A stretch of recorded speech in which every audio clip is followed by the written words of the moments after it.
Buenos días a todos y todas. Bienvenidas y bienvenidos a la serie global de podcast de la iniciativa Educación para la Justicia. En este episodio nos enfocaremos en las víctimas de la delincuencia organizada y sus derechos. ¿Quiénes son las víctimas de la delincuencia organizada y cómo son victimizadas? ¿Cuáles son las medidas que los estados pueden adoptar para garantizar asistencia y protección a las víctimas? ¿Y cómo se ha desarrollado y sigue desarrollándose el derecho victimal? Estas algunas de las preguntas que guiarán nuestra conversación de hoy. Mi nombre es Flavia Romiti y trabajo para la iniciativa Educación para la Justicia de la Oficina de las Naciones Unidas contra la Droga y el Delito. Es todo un honor presentarles a nuestra panelista para este episodio, la doctora María de la Luz Lima. Experta en Derecho Victimal, su último libro sobre este tema fue publicado en 2019, así como en tema de género y delincuencia organizada. Entre muchos otros compromisos, la doctora Lima ha sido parte de grupos de expertos de las Naciones Unidas en temas de violencia familiar, delincuencia organizada, víctimas y testigos, y ha diseñado diferentes cursos en victimología que actualmente se imparten en varias universidades de México. También es investigadora del Instituto Nacional de Ciencias Penales de México y fue subprocuradora de la República. María, gracias por acompañarnos en esta discusión. Muchísimas gracias, Flavia. Para mí es importantísimo trabajar en un proyecto de esta magnitud para que todo el mundo pueda tener acceso a este tipo de educación. Quisiera empezar preguntándote, ¿quiénes son las víctimas de la delincuencia organizada y cómo son victimizadas? Antes que nada, yo siempre que hablo de las víctimas, digo una frase que es, hay que ver a las víctimas a través de sus ojos, porque nunca nos damos cuenta qué tan mal están y qué esperan de nosotros. Bueno, para hablar de las víctimas de criminalidad organizada, tenemos que ver en qué región se dan, ya que las reglas que usan las redes transnacionales y los grupos para victimizar es de manera distinta en cada región, con tácticas de penetración diversa en cada uno de los lugares. Por eso me gustaría trabajar un poco platicando la cuestión en Latinoamérica.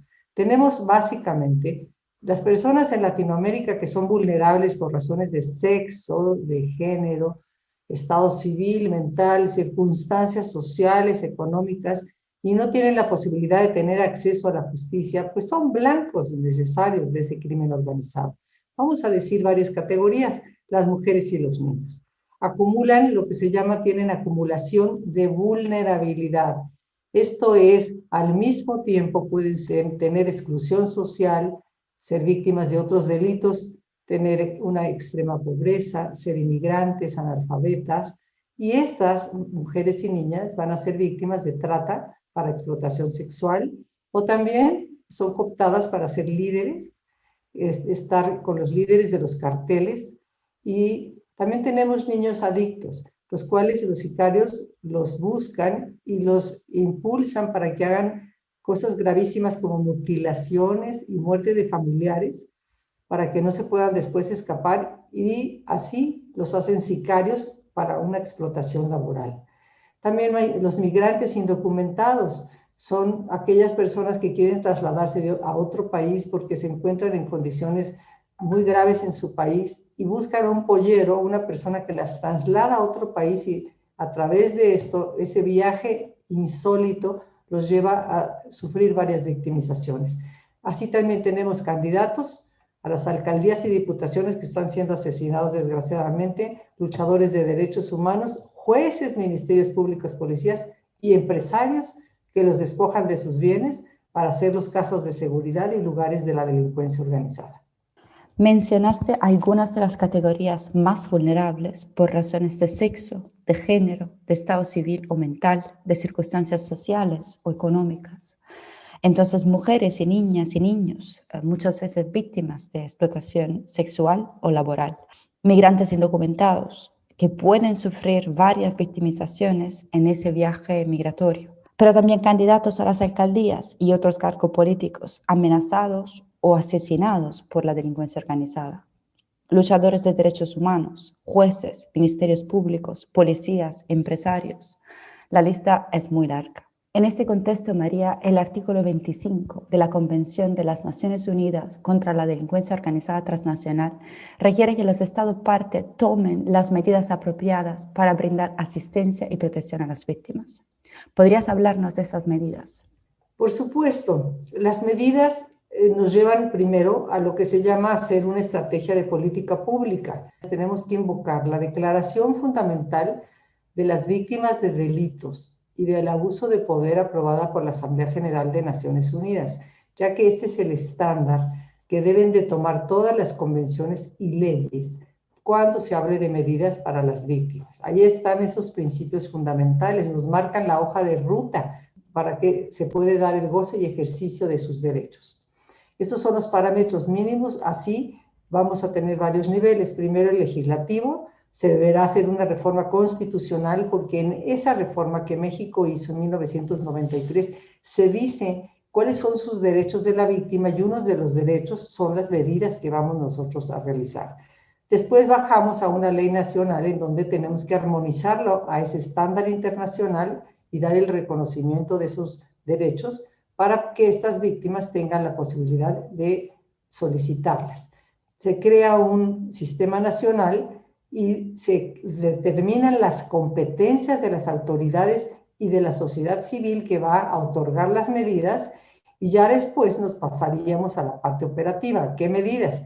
Hay que establecer los requisitos de procedibilidad, a qué clase de víctimas les pueden dar estas respuestas y qué tipos de servicios.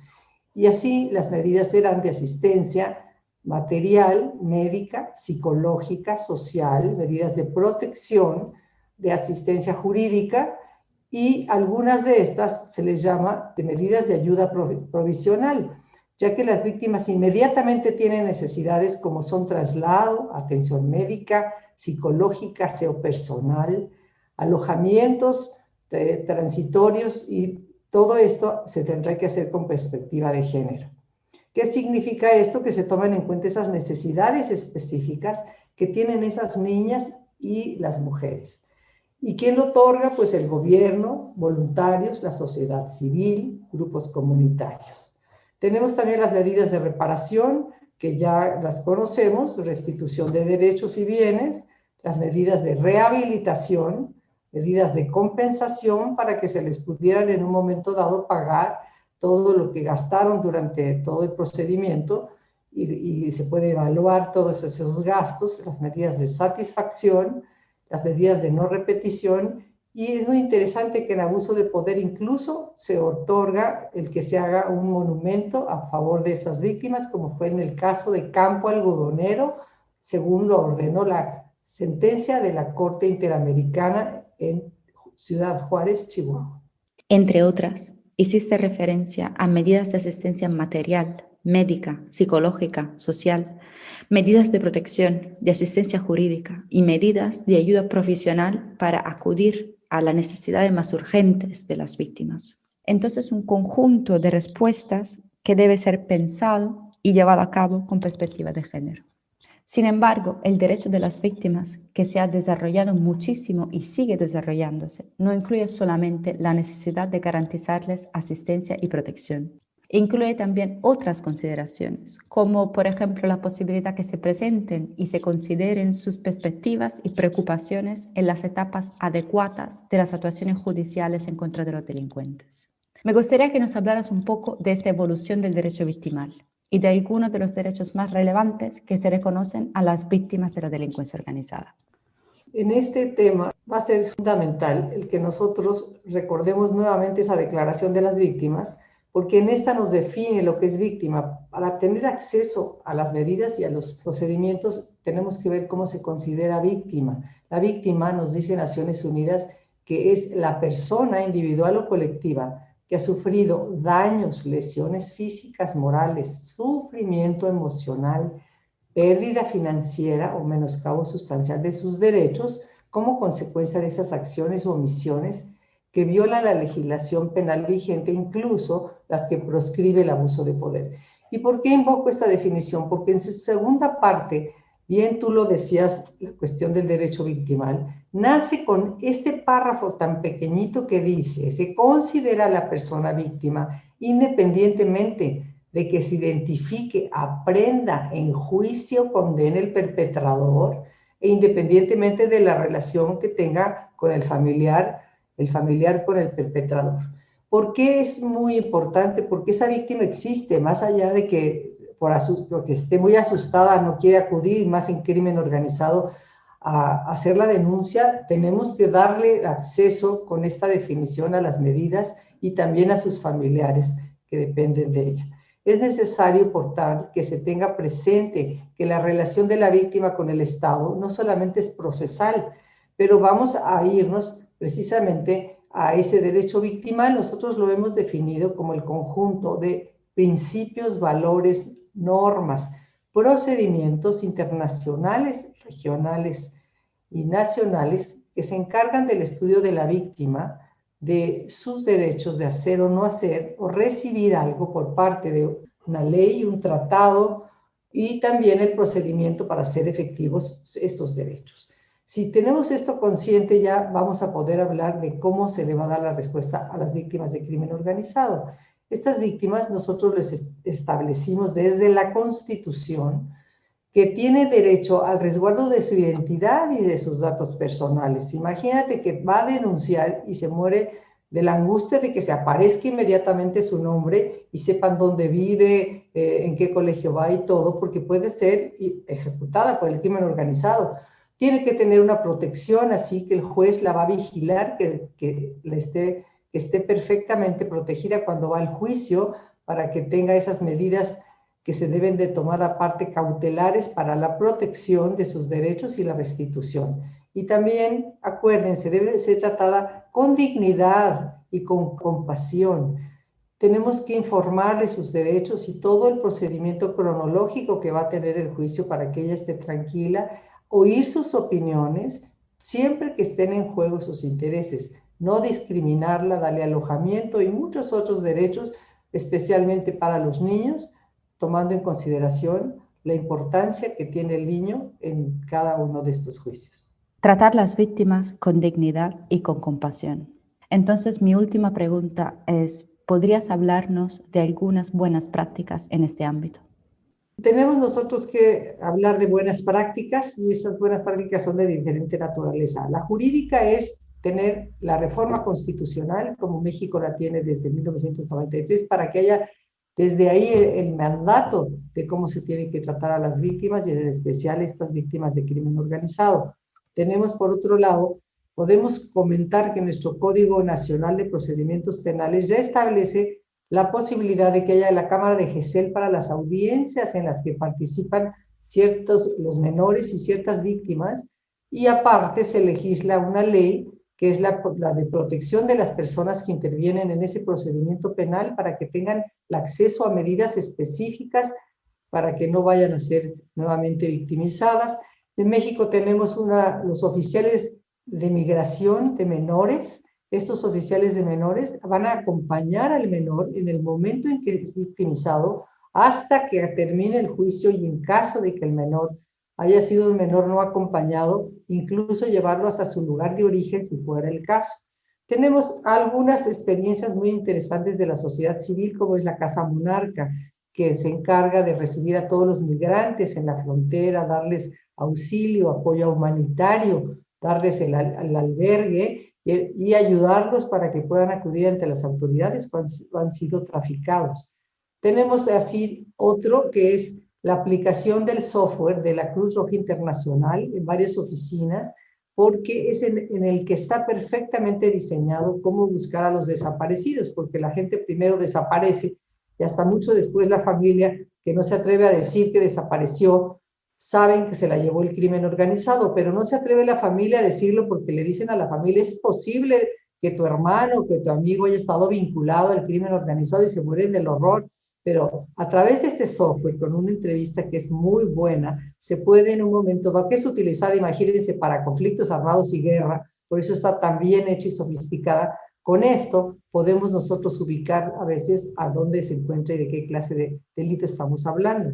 También tenemos a organizaciones de víctimas que se han reunido y que logran mucho más que lo que logran las autoridades, como los testimonios de las madres de desaparecidos que se reúnen en organizaciones civiles y de acuerdo a la ley tienen derecho a estar en las diligencias, en las excavaciones, para buscar entre todos los cadáveres dónde están sus hijos. Quisiera también mencionar el caso de Guatemala. Tienen una alerta que se llama Alba Kenneth para inmediatamente empezar a buscar a los niños desaparecidos, porque no sabemos a veces si son víctimas de trata, de explotación, son llevados a los carteles y así los buscan. Otro es una sala que me encontré cuando visité Guatemala, porque doy clases allá. En esa sala a distancia, como estamos hablando ahorita, se hace el peritaje de un caso de crimen organizado para que no se ponga en riesgo el perito y lo maten. En Honduras también encontré algo pues curioso, que es una caja, que es como un closet con rueditas, donde llevan al testigo protegido al juicio de crimen organizado, porque las fiscales dicen que se morían de miedo de tener la responsabilidad de la vida de la persona que van a presentar a la audiencia del juicio oral. En Argentina, por ley también, la Cámara de Gesell se aplica para todos los asuntos relacionados a víctimas menores. Y en Colombia están trabajando de manera extraordinaria en lo que es el rescate de la memoria histórica como un relato emblemático para la reconstrucción de lo que sería su derecho a la verdad. Muchas gracias, María, por compartir tanto conocimiento con nosotros y por estas reflexiones tan importantes. Antes de cerrar, quisiera dejarte nuevamente la palabra por si tienes algunas observaciones finales. Estoy realmente admirada de los avances que ha tenido esta iniciativa de educación para la justicia. Es una gran experiencia y solo quiero terminar diciendo lo que dije al inicio. Recuerden que a las víctimas hay que verlas a través de sus ojos, porque con esto nunca vamos a perder la sensibilidad que necesitamos para recibirla, atenderla como se merece.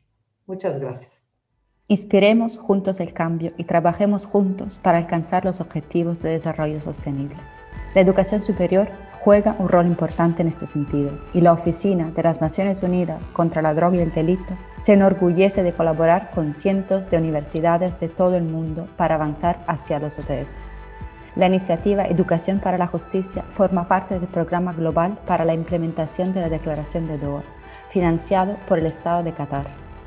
Quédense sintonizados para el próximo episodio de esta serie global de podcast de la iniciativa Educación para la Justicia, que será publicado próximamente en nuestra plataforma. Para no perder ninguno de nuestros podcasts u oportunidades para instituciones de enseñanza superior, regístrense en nuestra plataforma en línea. Inspiremos el cambio.